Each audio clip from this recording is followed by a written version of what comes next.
ओम शांति। ओम।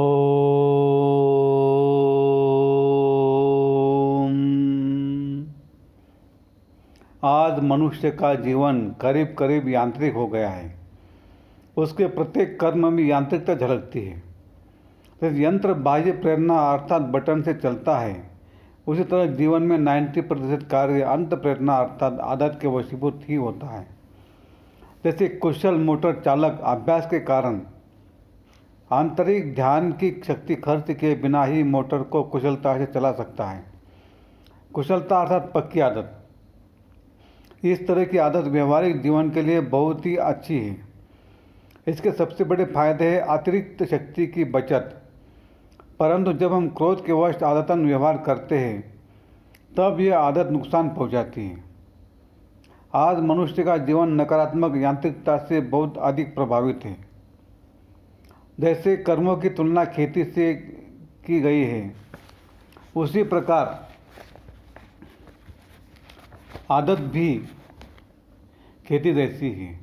जैसी आदतों का निर्माण होगा वैसा ही चरित्र बनना प्रारंभ हो जाता है।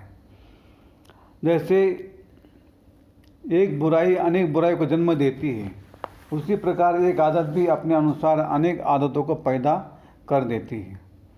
अभ्यास द्वारा जिन आदतों का निर्माण होता है वही आदत कठिन परिस्थितियों में व्यवहार की कसौटी बनती है। आपत्ति काल में यदि धैर्य, साहस और आत्मविश्वास का अभ्यास नहीं हो तो व्यक्ति चिंता और भयवश अपना सर्वनाश कर लेता है। शराब का एक प्याला मौज और मस्ती से प्रारंभ होता है, दूसरा प्याला मौज मस्ती में वृद्धि की इच्छा को जन्म देता है और इसी क्रम में बढ़ते हुए अगला प्याला आवश्यकता और उसके बाद का प्याला मजबूरी पैदा कर देता है। कुछ मादक द्रव्य ऐसे होते हैं जिसके प्रथम प्रयोग मात्र से ही अचेतन आदतों का निर्माण प्रारंभ हो जाता है। हीरोइन उन द्रव्यों में से एक है जिसका प्रथम प्रयोग ही प्रयोगकर्ता में आदत का निर्माण प्रारंभ कर देता है। दूसरी बार प्रयोग करने से व्यक्ति इस नशे का गुलाम हो जाता है और तब तक बहुत देर हो चुकी होती है। आज शराब मनुष्य की एक आदत बन गई है। माना कि नशे की एक खुराक आपके आज के दुख को कम कर देगी, परंतु कल यह आपके लिए आज से भी ज़्यादा भयानक रूप धारण कर लेगी। दुख को कम करने के इस गलत अंदाज को बंद कर कीजिए। इस तरह इंसान का जीवन यांत्रिक हो जाता है। आदत उसका बटन है। जीवन का संचालन अब उसके खुद के हाथ में नहीं, परंतु आदत रूपी बटन के हाथ में है। इसलिए आदतें ज्ञान और उपदेश से ज़्यादा प्रभावी साबित होती है। बहुत सी बातों का प्रारंभ मौज मस्ती से होता है, परंतु जल्दी वह स्थायी दुर्गुण में बदल जाती है।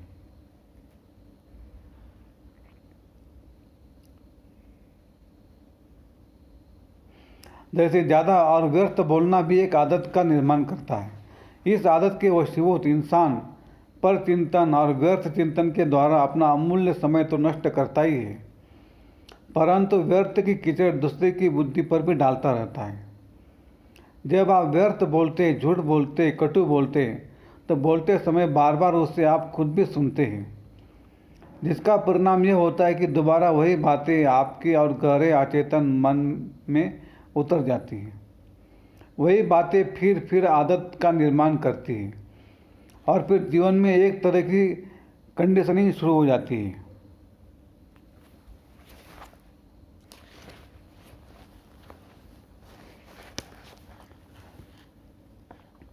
एक बार दो मित्र नदी के किनारे खड़े खड़े बाढ़ के कारण उफनती नदी का आनंद ले रहे थे।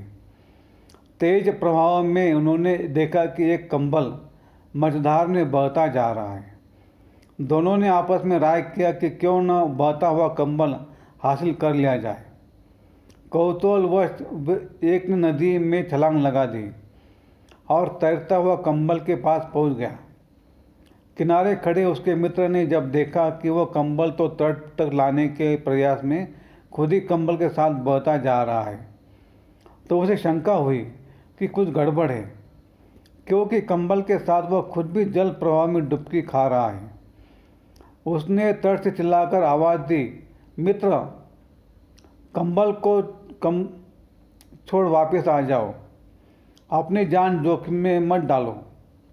डूबते उतराते उस मित्र ने मझधार से आवाज़ लगाई, मित्र, यह कंबल नहीं भालू है जो बाढ़ में बहता जा रहा है। अब तो इसने मुझे ही पकड़ रखा है, छोड़ता ही नहीं है। तुम ही हमारी मदद करो। लोग कौतूहलवश सिगरेट को मुंह में लगाते हैं और चलो थोड़ी मौज मस्ती क्यों न कर ली जाए। थोड़े समय के बाद सिगरेट उसके मुंह में चिपक जाता है और लोग इस तरह लत के शिकार हो जाते हैं। प्रारंभ में लगता है कि उन्हें सिगरेट पीने से मज़ा आ रहा है, लेकिन इन नशीली चीज़ों के संपर्क में आते ही जिंदगी का सारा मज़ा किरकिरा हो जाता है। प्रारंभ में जो कंबल दिखता था वह समय के अंतराल में जानलेवा भालू साबित हो जाता है। अच्छा, ओम शांति शांति शांति।